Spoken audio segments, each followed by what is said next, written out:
Le sort de Boualem Sansal a visiblement sauvé les avantages des migrants algériens en France ou les avantages accordés à l'immigration des Algériens en France. L'Assemblée nationale en France, le Parlement français, Éric Ciotti, lui et ses députés ont décidé de retirer une proposition de loi qui demande la rupture des fameux accords franco-algériens de 1968, qui permettent aux Algériens d'avoir des privilèges que d'autres ressortissants étrangers ne peuvent pas avoir s'ils veulent s'établir et immigrer en France. Elle avait une chance de passer cette loi. Le retrait de cette proposition de loi est justifié par l'urgence de la situation de Boualem Sansal, dont le verdict est attendu le 1er juillet prochain. La libération de Boualem Sansal a été élevée au rang d'intérêt d'État pour la France. C'est un piège très intelligent. Ce que Éric Ciotti a fait quoi?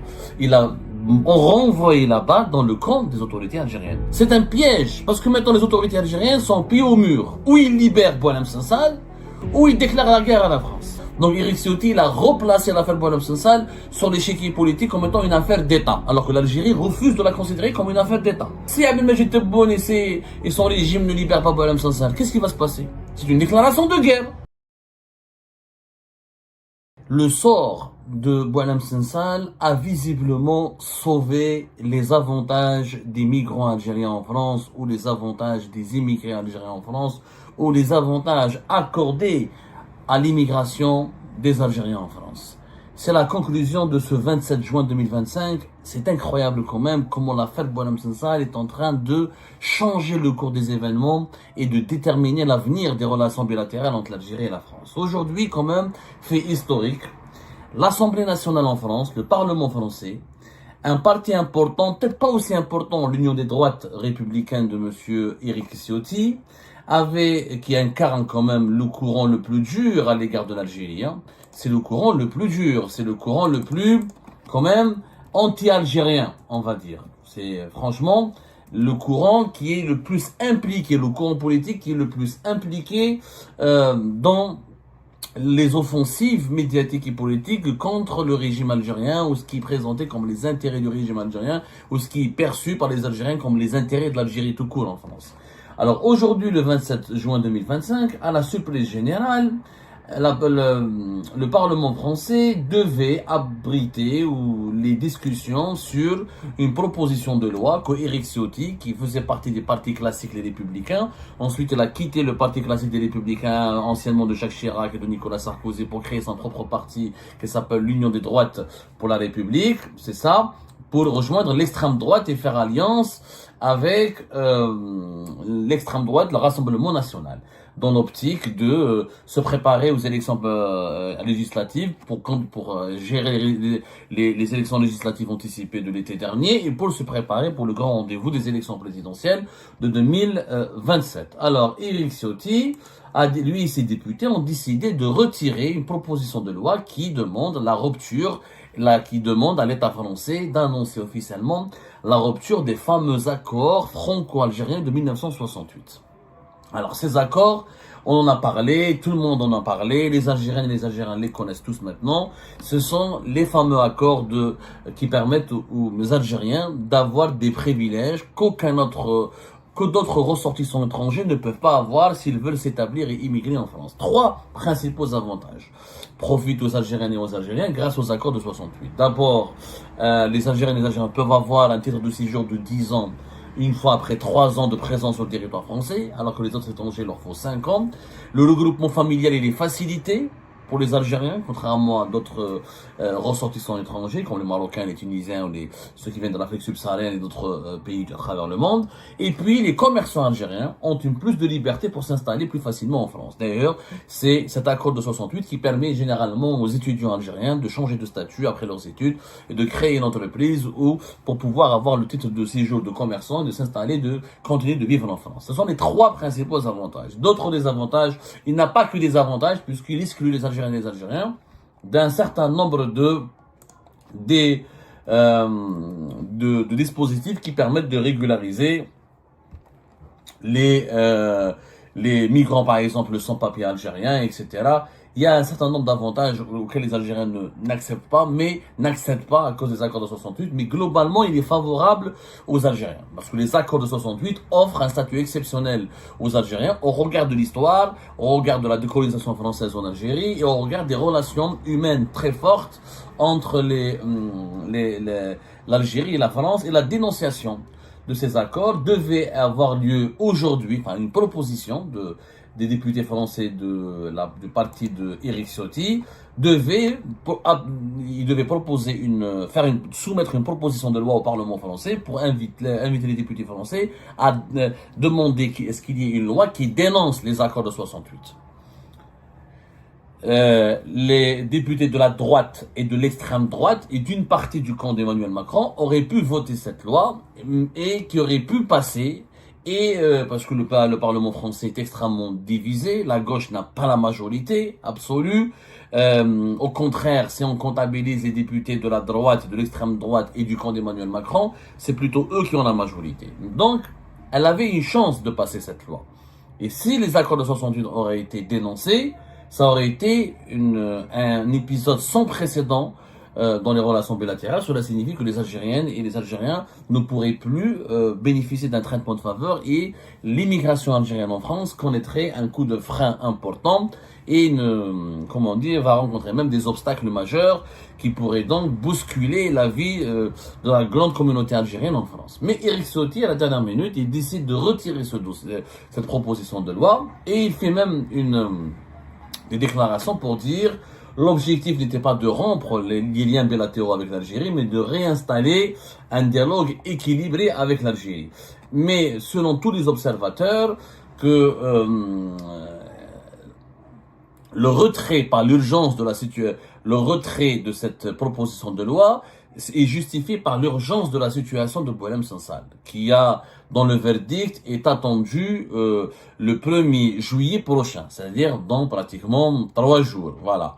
Le 1er juin prochain, c'est dans 3 jours. C'est le mardi prochain où la Cour d'Alger devra rendre son verdict, qui est extrêmement attendu ici en France, puisque, vous l'avez bien compris, hier nous avons accueilli Noël Lenoir, l'ancienne ministre des Affaires européennes française, qui est la présidente du comité de soutien et de défense de Boualem Sansal, et qui a confirmé qu'au plus haut niveau de l'État français, ils ont reçu des assurances de la part du pouvoir algérien, annonçant les assurances qui affirment et qui annoncent que Boualem Sansal devrait être prochainement libéré, qui va bénéficier d'un geste de clémence, ce qui pourrait donc faire baisser la tension entre les deux pays, puisque le dossier Boualem Sansal est l'un des piliers de cette crise franco-algérienne ou algéro-française. Donc, le ministre des membres du gouvernement, Éric Ciotti a déclaré lui-même, nous avons l'ardente obligation de soutenir le combat de Boualem Sansal et d'éviter la poursuite du calvaire qu'il subit. Donc Éric Ciotti, quand même, qui n'est pas très tendre avec l'Algérie, qui n'est pas un grand ami de l'Algérie, bien au contraire, il reconnaît qu'il a demandé à ses députés de retirer cette proposition de loi pour dénoncer les accords de 68, afin de ne pas donner un prétexte aux autorités algériennes de s'acharner encore davantage contre Boualem Sansal, ou de se venger contre Boualem Sansal, ou d'accabler Boualem Sansal, ou d'instrumentaliser de nouvelles tensions dans les relations bilatérales avec la France pour condamner Boualem Sansal et lui faire vivre un cauchemar interminable. Donc, la libération de Boualem Sansal a été élevée au rang d'intérêt d'État pour la France. La France donc considère l'affaire Boualem Sansal comme pour le début, mais là c'est encore une illustration encore plus éloquente, comme une affaire d'État. C'est une priorité absolue pour la classe politique française d'obtenir la libération de ce monsieur qui est très ami avec la classe dirigeante française, notamment de la droite et l'extrême droite française, et qui bénéficie d'une grande crédibilité ici en France et d'une influence importante. C'est quand même incroyable. Qui aurait cru que l'affaire Boualem Sansal va sauver les accords de 68 ? C'est quand même incroyable. Franchement, ce qui se passe entre les deux pays est historique et l'histoire retiendra que nous avons assisté à ces événements-là, mais que nous avons certainement eu du mal à les comprendre. Ce sont des événements très absurdes, je dirais. Il y a un peu d'absurdité dans le contexte actuel, parce que comment justifier pourquoi on est arrivé jusque-là ? Tout était bien entre l'Algérie et la France avant le Hirak, avant 2019. Avec l'instauration du régime Tebboune, tout a basculé dans une dimension surréaliste. Et pourtant, en 2022 et en 2023, il y avait une sorte de lune de miel entre les deux pays, entre l'État français et l'État algérien. Et depuis la reconnaissance de la France, de la souveraineté du Maroc sur le Sahara occidental, c'est le cauchemar absolu. Le cauchemar absolu, des accords la France et l'Algérie se sont tournés le dos au point de s'enfoncer chaque jour dans des hostilités extrêmement dangereuses, très musclées, où on était dans une situation de quasi-rupture. Maintenant, la balle est dans le camp du régime algérien. Parce que ce que Éric Sauté, parce que jusque-là, les Algériennes et les Algériens, la presse, beaucoup de mes amis algériens et de mes sources nous ont appelés, ils m'ont contacté pour dire: ah, t'as vu Abdou, l'Algérie finalement elle est plus forte, la France est faible, elle a abandonné une loi juste parce qu'elle a peur pour Boualem Sansal. Mais je dirais pas, moi je dirais qu'il faut faire attention, il faut pas s'enthousiasmer. Ce n'est pas du tout une démonstration de faiblesse de la part de la classe dirigeante française. Au contraire, c'est un piège très intelligent. Ce que Éric Sauty il a fait quoi? On renvoyé la balle dans le camp des autorités algériennes. Il a fait de l'affaire Boualem Sansal une affaire politique. Maintenant, il assume, il dit clairement: j'abandonne, je ne dénonce pas les accords de 68 parce que j'attends le verdict de Boualem Sansal.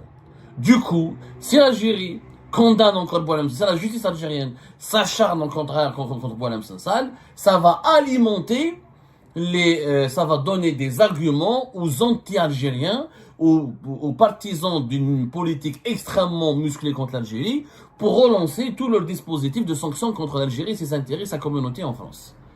C'est un piège, parce que maintenant les autorités algériennes sont pieds au mur. Ou ils libèrent Boualem Sansal, ou ils déclarent la guerre à la France. Il y a plus de 3 chemins. Maintenant, il n'y a que 2 chemins à emprunter. Et Éric Ciotti, avec cette tactique, que je trouve machiavélique. Moi, je la trouve machiavélique. Éric Ciotti, il a mis sur le même pied d'égalité 2 questions, 2 dossiers très compliqués et qui alimentent la controverse dans les relations entre les 2 pays.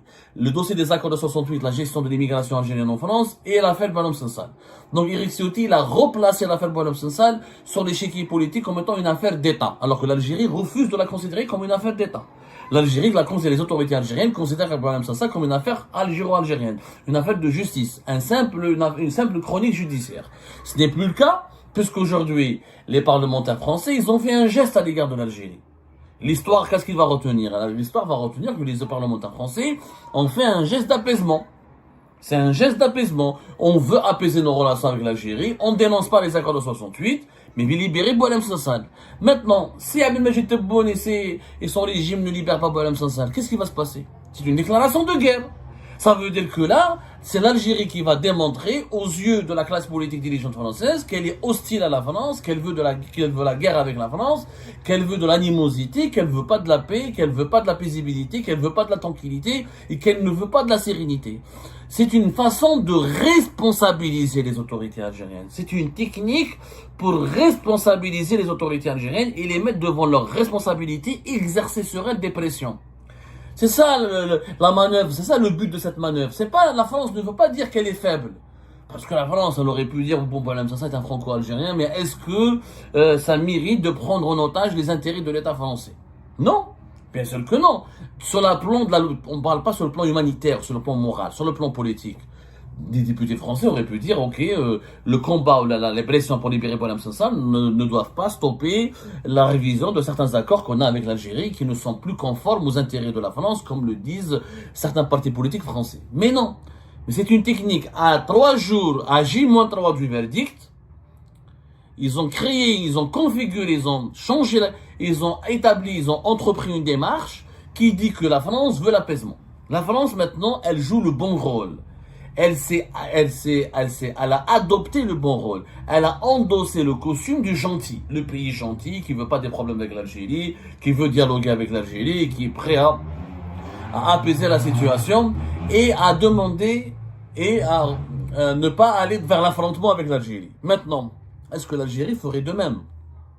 Qu'est-ce que les autorités algériennes vont faire pour répondre à ce geste d'apaisement? La réponse sera le 1er juillet. Si Boualem Sansal est maintenu en détention, cela signifie que l'Algérie ne veut pas de l'apaisement avec la France, qu'on veut la guerre, qu'on veut la séparation, qu'on veut la rupture. Et là, c'est l'Algérie qui va endosser le costume du méchant. C'est une technique machiavélique, parce que la France, après les dirigeants français, les politiques français vont dire quoi? Ils vont dire, vous voyez, nous, on renonce à l'affrontement, on cherche le dialogue, on cherche l'apaisement, on fait des concessions, mais de l'autre côté de la Méditerranée, ils continuent à provoquer la France, en plus qu'on veut maintenir à tout prix en détention un intellectuel français. Les Algériens auront beau dire, oh mais il n'est pas français, il est algérien, ça ne changera rien à la donne parce que Boualem Sansal aujourd'hui il est connu comme étant français. Le monde entier maintenant connaît Boualem Sansal. Depuis le début de son affaire, depuis la mi-novembre 2024, le monde entier, le monde anglo-saxon, le monde d'Amérique latine, l'Asie, le monde arabe, l'Union européenne, tout le monde parle de Boualem Sansal grâce à sa mobilisation internationale. Des prix Nobel de littérature, des personnalités littéraires internationales, des grands écrivains internationaux, des personnalités politiques, des députés européens, tous ont dit oui, ont demandé la libération de Boualem Sansal. En tant que quoi? En tant qu'écrivain français, et pas seulement algérien.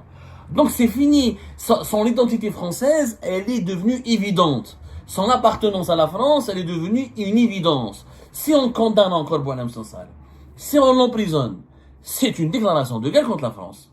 Après, est-ce que le régime algérien est prêt à l'assumer? Parce que là, on est vraiment fin juin, début juillet 2025. On s'approche du premier anniversaire, de la commémoration du premier anniversaire de pratiquement du gel de la crise diplomatique, de la violente crise diplomatique et politique entre l'Algérie et la France. Là, on arrive à la fin de l'impasse. Là, on arrive à la fin du feuilleton. Le feuilleton, il aboutit à un dénouement, où le dénouement, il est heureux. Les deux pays vont se retrouver, se réconcilier petit à petit, et relancent le dialogue et la coexistence pacifique. La coopération bilatérale dans le sens positif du terme. Où le dénouement, il est malheureux, et ce sera la rupture inévitable et une situation de guerre. Ça veut dire que les intérêts algériens en France seront compromis, les intérêts français en Algérie seront compromis, et c'est une situation, un scénario imprévisible. Il y a même comme personne ne pourra, celui qui vous dira qui sera perdant, qui sera gagnant, tous les deux pays seront perdants. On peut dire que les Algériens seront plus perdants, parce qu'il n'y a pas 5 millions d'Algériens, il n'y a pas 5 millions de Français qui vivent en France. Et il n'y a pas 5 millions de Français qui vivent en Algérie. Il y a 5 millions d'Algériens qui vivent en France. Donc, si la France adopte des lois anti-algériennes et révise les accords de 68 et complique la vie pour la communauté algérienne, c'est naturellement les intérêts algériens qui en pâtiront le plus. Ça ne veut pas dire que l'Algérie n'a pas un pouvoir de nuisance contre les intérêts français. Mais c'est une crise qui est inutile. Ça sera un combat de coq qui n'apportera aucun bénéfice pour les deux pays que des pertes collatérales déplorables et condamnables et regrettables. Mais la tactique de M. Éric Ciotti, elle n'est pas idiote. Elle est machiavélique. Ce n'est pas une preuve de faiblesse. Les Français n'ont pas eu peur. Au contraire, les Français veulent piéger les autorités algériennes en leur disant, voilà, nous, on ne fait rien contre vous. On a décidé d'apaiser la situation, d'être responsable et de faire du dialogue équilibré, comme le dit Éric Ciotti, et d'essayer d'arranger les choses. Mais il y a un verdict de Boualem Sansal. Vous allez faire quoi de Boualem Sansal? Officiellement, les autorités françaises, les au plus haut sommet, certaines sources françaises assurent qu'il y a eu des assurances, assurent qu'il y a eu des garanties qui ont été présentées. Aujourd'hui, nous avons pu apprendre aussi que l'avocat français de Boualem Sansal normalement, il a obtenu un visa pour pouvoir assister au verdict du procès. C'est-à-dire que le 1er juillet, normalement, l'avocat français de Boualem Sansal, qui n'a pas pu obtenir un visa pour aller plaider, il va pouvoir maintenant aller en Algérie. Il s'appelle Maître Pierre Cornu-Gentil. Maître Pierre Cornu-Gentil. Selon nos informations, selon nos investigations, nous avons pu confirmer que normalement, c'est bon, c'est réglé.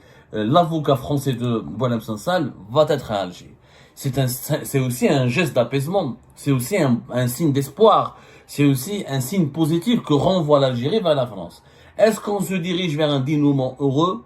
C'est mon souhait, c'est mon espoir. Sauf que je reste très méfiant parce que Et le suspense va durer jusqu'au 1er juillet prochain, parce que malheureusement, en Algérie comme en France, il y a de puissants lobbies qui ont tout intérêt à ce que les relations s'enveniment, qui ont tout intérêt, qui exercent des pressions extrêmement fortes pour que les relations entre les deux pays sombrent dans un profond fossé d'animosité, d'agressivité, de remontrance, de reproches, de colère.